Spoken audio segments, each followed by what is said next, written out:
Assalamualaikum warahmatullahi wabarakatuh. Nama saya Muhammad Najil Furqon, saya dari Prodi Pendidikan Bahasa Arab semester 5. Di sini saya akan mengerjakan tugas eh, pengembangan kurikulum Bahasa Arab tingkat MI, MTS, dan juga MA. Nah, di sini saya akan mengerjakan tugas UTS pada mata kuliah ini dengan judul Pengembangan Kurikulum Bahasa Arab tingkat MI kelas 1.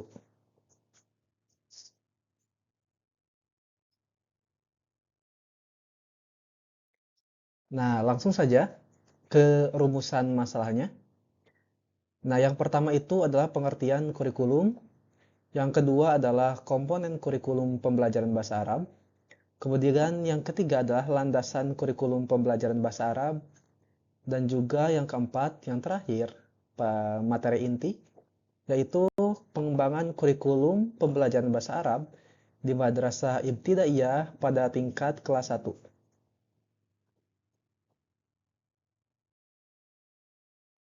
Nah, langsung saja. Nah, materi pertama adalah pengertian kurikulum. Nah, kenapa sih kita harus memulai materi kali ini dari pengertian kurikulumnya terlebih dahulu? Nah, karena ini adalah materi pertama dari mata kuliah ini, dan jadi kita harus bisa mengerti apa sih pengertian kurikulum itu, meskipun sebenarnya kita sudah pernah mempelajarinya di semester sebelumnya. Nah, langsung saja. Istilah kurikulum berasal dari bahasa Latin yaitu currere, artinya lapangan perlombaan.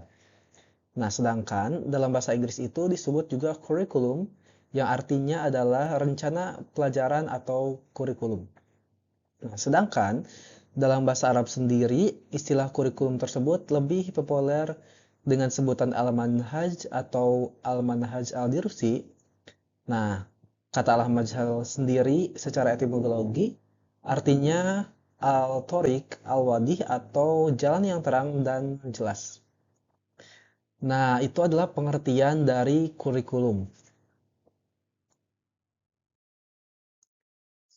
Nah, yang kedua adalah komponen kurikulum pembelajaran bahasa Arab. Nah, tadi kan kita sudah mempelajari pengertian kurikulum secara umum. Nah, yang selanjutnya adalah apa sih komponen-komponen kurikulum dalam pembelajaran bahasa Arab itu sendiri? Nah, yang pertama yaitu tujuan. Nah, dalam hal apapun, tujuan menjadi hal yang sangat penting.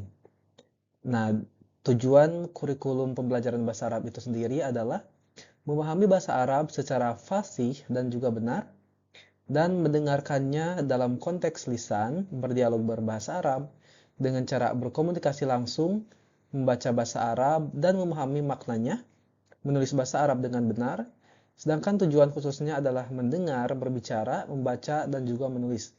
Nah, jadi tujuan komponen kurikulum pembelajaran itu ada dua, yaitu tujuan umum dan juga tujuan khusus. Nah, tujuan umumnya itu seperti tadi, seperti agar bisa berbahasa Arab secara fasih dan juga bisa berkomunikasi secara langsung. Nah, sedangkan tujuan khususnya itu ada 4, yaitu kemampuan mendengar, berbicara, membaca, dan juga menulis. Seperti itu. Nah, kemudian yang selanjutnya adalah masih tentang komponen kurikulum pembelajaran bahasa Arab. Nah, yang kedua adalah isi kurikulum. Nah, selain dari tujuan, isi kurikulum juga menjadi hal yang penting dan itu adalah hal yang pokok dari sebuah kurikulum. Nah, isi kurikulum tersebut harus menggambarkan apa yang menjadi tujuan dari pembelajaran bahasa Arab itu sendiri. Kemudian yang ketiga adalah metode dan media. Nah, setelah kita mengetahui apa sih tujuan dan isi kurikulum yang akan kita buat, akan kita susun, nah kita juga harus menentukan metode apa saja dan juga media apa saja yang akan kita gunakan selanjutnya. Kemudian yang terakhir adalah melakukan evaluasi. Nah, tentu saja setelah kita menyusun kurikulum, mulai dari tujuannya, isi kurikulumnya, dan juga metode dan media pembelajarannya, kita juga harus melakukan evaluasi.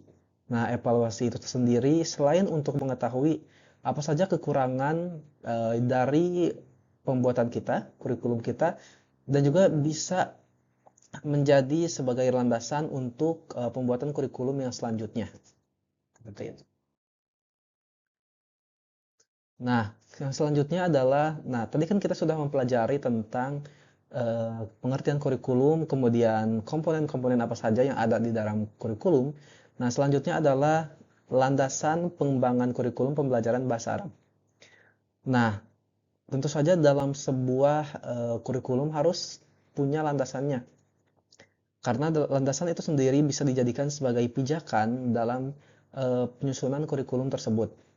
Nah, ada beberapa landasan, ya, di antaranya adalah landasan religius, ilmu pengetahuan dan teknologi, landasan filosofis, linguistik, psikolog linguistik, landasan yuridis, dan juga landasan sosiolinguistik. Nah, langsung saja ya, yang pertama dan yang paling penting adalah landasan religius.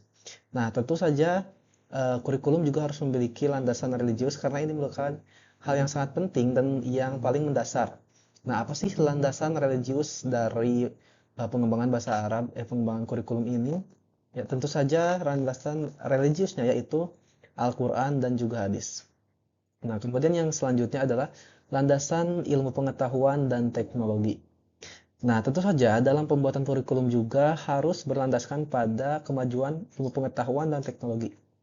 Kurikulum yang dulu dan kurikulum yang sekarang tentu saja harus berbeda dan harus disesuaikan dengan kemajuan ilmu pengetahuan dan juga teknologi yang ada saat ini. Kemudian yang ketiga adalah landasan filosofis. Nah, kita juga harus mengetahui apa sih landasan filosofis dari pengembangan kurikulum ini. Agar kita mengetahui pijakan-pijakan apa yang bisa kita ambil dalam pembuatan kurikulum tersebut. Nah, kemudian yang selanjutnya adalah landasan linguistik. Nah, karena ini adalah kurikulum pembelajaran bahasa Arab, jadi kita harus mengetahui landasan linguistik ataupun landasan dari segi bahasanya. Nah, tentu saja landasan linguistik ini yang berarti bahwa kurikulum itu harus bisa menempatkan bahasa Arab sebagai bahasa itu sendiri. Kemudian selanjutnya adalah landasan psikolinguistik. Nah, apa saja sih landasan psikolinguistik itu? Nah, jadi sebuah kurikulum itu harus bisa melandaskan pada psikologis, bukan hanya sosiologis ataupun linguistik dari segi bahasanya saja. Nah, contoh-contohnya itu seperti dalam mazhab behaviorisme dan juga yang lainnya. Itu juga merupakan jadi landasan pembuatan kurikulum khususnya dalam pembelajaran bahasa Arab. Kemudian yang selanjutnya adalah landasan yuridis.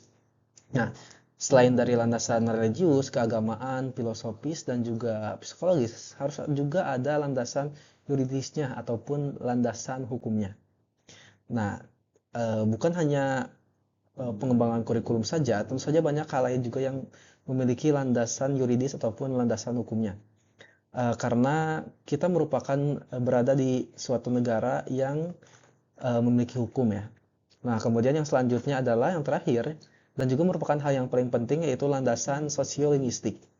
Nah, tentu saja ini menjadi hal yang penting karena landasan pengembangan kurikulum pembelajaran bahasa Arab, karena bahasa Arab itu merupakan suatu bahasa dan bahasa itu saja tentu saja tujuannya yaitu untuk bersosialisasi.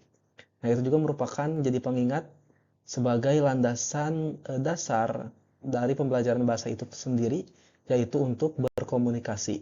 Seperti itu. Nah, langsung saja yaitu ke materi intinya, yaitu mengenai pengembangan kurikulum pembelajaran bahasa Arab di Madrasah Ibtidaiyah kelas 1.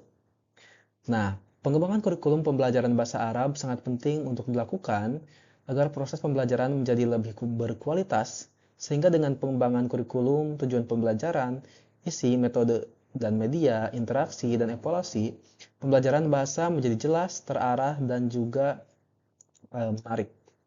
Nah, jadi pengembangan itu merupakan hal yang sangat penting dari sebuah kurikulum, utamanya adalah pembelajaran bahasa Arab. Nah, yang selanjutnya, nah isi dari pengembangan kurikulum itu yang pertama adalah materi pembelajaran. Nah, apa saja sih umumnya atau khususnya dari materi pembelajaran ini, khususnya dari pembelajaran kelas 1, MI kelas 1. Nah, yang pertama itu pelajaran pertama biasanya berisi latihan membaca dan menulis huruf hijaiyah. Nah, karena ini merupakan kelas 1 MI, jadi hal yang paling utama itu menulis dulu tentu saja. menulis dan juga membaca huruf hijaiyah seperti alif, bata, dan juga seterusnya, seperti itu ya. Kemudian yang kedua adalah mengenal kosakata sederhana dengan peragaan. Nah, mungkin karena kemampuan membaca MI kelas 1 itu mungkin masih kurang, jadi bisa dilakukan dengan cara lebih menarik seperti dengan peragaan ataupun jadi menggunakan media seperti media gambar ataupun media cetak seperti itu. Kemudian yang ketiga adalah mengajarkan materi baru hanya jika yakin siswa sudah menguasainya.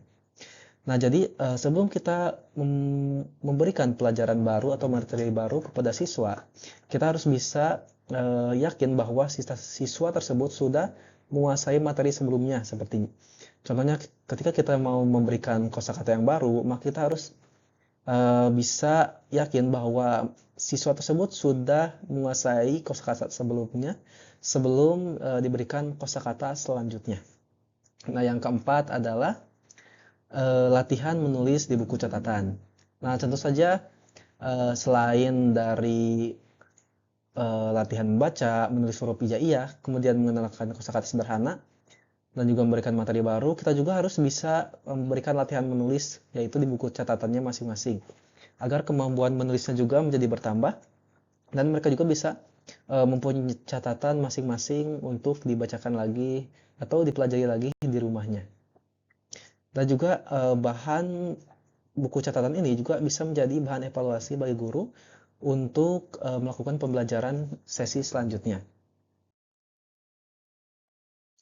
Nah, yang selanjutnya adalah materi pembelajaran inti pada MI kelas 1. Nah, yang pertama adalah metode IKRO. Ya, metode IKRO ini merupakan metode yang paling utama dan berdasar dari pembelajaran MI kelas 1 ini. Nah, harus didahulukan adalah pengajaran dan pengenalan anak-anak kepada huruf-huruf hijaiyah. Nah, seperti menggunakan buku IKRO yang mulai dari huruf hijaiyah dari alif bata dan juga seterusnya sampai dengan iya. Kemudian yang selanjutnya adalah uktub ataupun menulis. Nah, diajarkan juga menulis huruf hijaiyah satu persatu kemudian bersambung.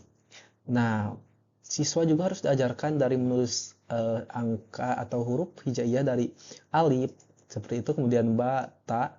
Nah, setelah diajarkan, kemudian juga diajarkan untuk huruf bersambungnya.